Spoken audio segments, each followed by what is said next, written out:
तुतारी जोमात, इनकमिंग जोरात. निवडणुकीचे पडघम वाजू लागले असून सर्वच राजकीय पक्षांनी जोरदार कंबर कसली आहे. निवडणूक जवळ आल्यानं शरद पवारांच्या राष्ट्रवादी काँग्रेसमध्ये जोरदार इनकमिंग सुरू झालंय. बबन शिंदे आणि विलास लांडेंनी शरद पवारांची भेट घेतली.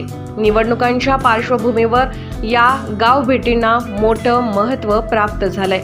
लोकसभा निवडणुकीतल्या शरद पवारांच्या स्ट्राईक रेटची आजही चर्चा होते. लोकसभेत 10 पैकी 8 उमेदवार निवडून आणत पवारांनी अनेकांना आश्चर्याचा धक्का दिला होता.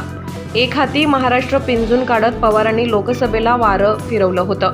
आता विधानसभा निवडणुकीतही शरद पवारांचा करिश्मा चालणार का, असा प्रश्न उपस्थित झालाय. कारण विधानसभा तोंडावर असताना पवारांकडे जोरदार इनकमिंग सुरू झाल्याची चर्चा आहे.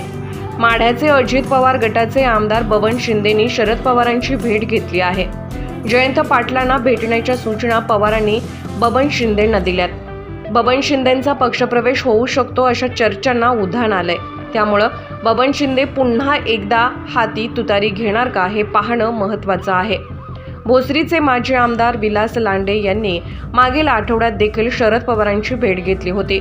याशिवाय अनेक इच्छुकांनी शरद पवारांची भेट घेतली आहे. गेल्या काही दिवसात काहींनी राष्ट्रवादी शरदचंद्र पवार पक्षात प्रवेशही केलाय. नेत्यांसह मोठ्या प्रमाणात कार्यकर्ते आणि पदाधिकारीही शरद पवार पक्षात प्रवेश करत आहेत.